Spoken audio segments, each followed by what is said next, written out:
How did Malaysia overcome the economic recession? In the year of 2020 and 2021, Malaysia suffered a severe economic recession due to the COVID-19 pandemic. This led to the first lockdown in Malaysia on 18 March 2020. Due to the lockdowns, all business halted their operations and effectively impact SMEs and tourism sector. The business closed due to unsustainable losses and inability to pay workers' salaries. This contributed to high unemployment rate as there was downward trend in labor demand. Manufacturers stopped their export operation, causing the trade deficit of 3.5 billion ringgit after 169 consecutively months of trade surplus. Malaysia ringgit value had been reduced due to weakening currency and required to be exchanged more for US dollars. Malaysian government has provided us with many stimulus packages such as Prihatin, Penjana, Pemulih and Pemerkasa. All stimulus package that the Malaysian government provide has their own benefit and purpose. Prihatin, government gives special Prihatin grant of RM3,000 for all eligible micro SME. And other than that, they also provide wages subsidies program 2.0, where open companies which have suffered a 30% income drop since MCO, and also RM600 monthly subsidy for 3 months for a maximum of 200 workers. Furthermore, for Pemulih, they offer income loss assistance RM500 and job seeker allowance for RM300 to the unemployed. Also, one of RM3,000 assistance for registered tourism agencies.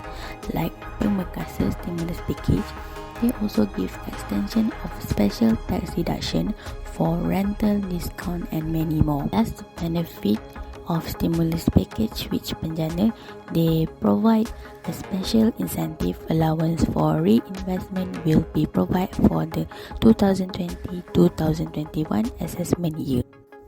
Also, they give RM35 billion stimulus package. The first, deficiencies of Penjana. The Penjana package doesn't address the loss of income of some 1.5 million daily paid workers in the informal sector. All this group of daily paid workers who are part of the poorest 20% of our population are now with no work. Hence, there is no income support for them in the Penjana package. Second deficiencies of Penjana package is the Penjana package has failed to tackle the issue of house rentals. Around 25% of Malaysian families live in a rented house. Most of them are from B40 of household. No provision in Penjana package addresses this problem. Third deficiencies of Penjana package is failure to handle pressing health needs of rakyat. Public healthcare system is overcrowded with long waiting times. During the COVID-19, government healthcare system has a backlog of about 150,000 operations and procedures carried over 3 months. If the congestion and the delays in government hospitals be ignored, and this will adversely affect the health of Malaysians. The third deficiencies of Penjana package is help developers who do not deserve it and do not have necessity. Other words, not appropriate to help housing developers sell their overpriced luxury properties because this initiative is projected to cost the government 1 billion ringgit. Next, deficiencies of stimulus package Prihatin. Even with the stimulus packages, a significant fraction of households are still cash flow negative. More than 10% of B40 respondents are still cash flow negative, and very few M40 households flip from negative to positive cash flow due to transfer. Instead, almost all the benefit to M40 households come from the debt relief, as their debts are much larger than B40 households. Next, the deficiencies of Pemerkasa. Pemerkasa doesn't address long-term needs. More sustainable solutions are needed, and it also comes again to the effectiveness of implementation and frequent follow-up on each initiative to ensure that the help reaches the targeted group. The net deficiencies of a stimulus package Pemulih. According to CIMB economists, the 150 billion ringgit Pemulih stimulus package will only provide a temporary stabilizer to the economy, while the prescription for recovery is still lacking. In brief, if no follow-up and improvement on the stimulation packages, the vulnerable group will have hardly any income and there will be those among them who will face difficulty in putting food on the table. This package has to be reviewed urgently if we are serious about the slogan of leaving nobody behind. First impacts of stimulus package is assist in reducing cash flow constraints. The government has implemented a number of steps to minimize the economic and financial consequences of the movement control order. Next, initiative to create Anjung Kelana, a brand new homeless refuge in Taman Desa Kuala Lumpur. These shelters can assist address the core causes of homelessness by providing a variety of recovery support services like mental and substance use disorder treatment, employment and mainstream benefits. Third, special penjana gave discounts for entrepreneurs that want to sell their product and services via online. Young entrepreneurs who are leaders are resilient and able to adjust to change rapidly because they are technologically sophisticated. They are promoting their product and services on social media channel by using cashless transactions like Touch and Go e-wallet, GrabPay and online payment. The live marketing workshops were also well received by customers. We have conducted a survey and interview to learn about their perspective on the stimulus package. In general, we can see that this incentive benefit their family and themselves in the sense that they use the money for a few critical necessities. What is more noteworthy is that when they are asked to rate the effectiveness of stimulus package, the majority of them think that they are effective and extremely effective. Not to mention that the rate of stimulus package impact on the economy has jumped to very good. However, it's time for the interview session. Satisfied with government in managing crisis? For the COVID crisis, I think I do satisfied with it, but it can be better if the government didn't revoke their policies hastily. Okay, so second, are you aware of stimulus package that government provides?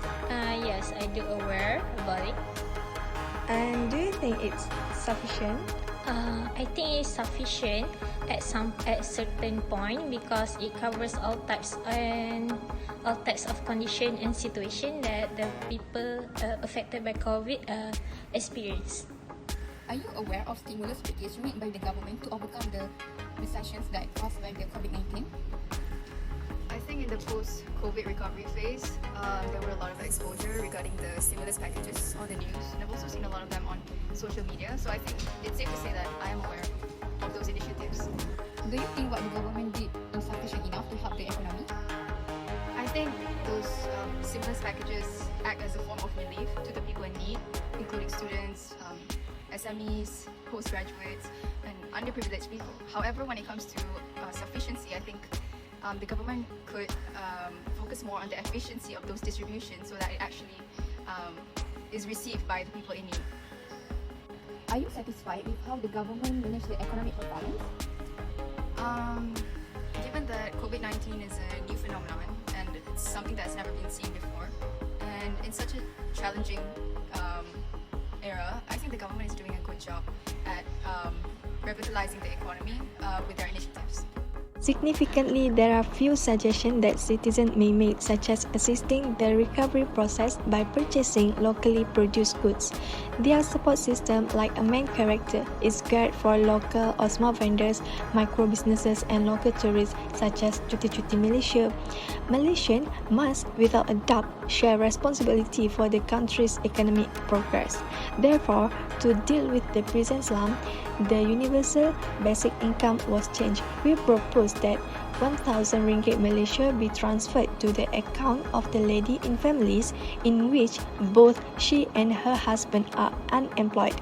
We believe that 2 million households will be in need of such assistance. In a word, I believe that all of the policies I have advocated will assist the vast majority. This, however, will not work unless Malaysia unifies. As a result, each person bears responsibility for supporting Malaysia in its fight. The world requires huge positive energy to resist negative forces. Return to your inner origin and generate that positive energy for the greater good, Amit Ray said in his speech on unity. And we would like to end our opinion article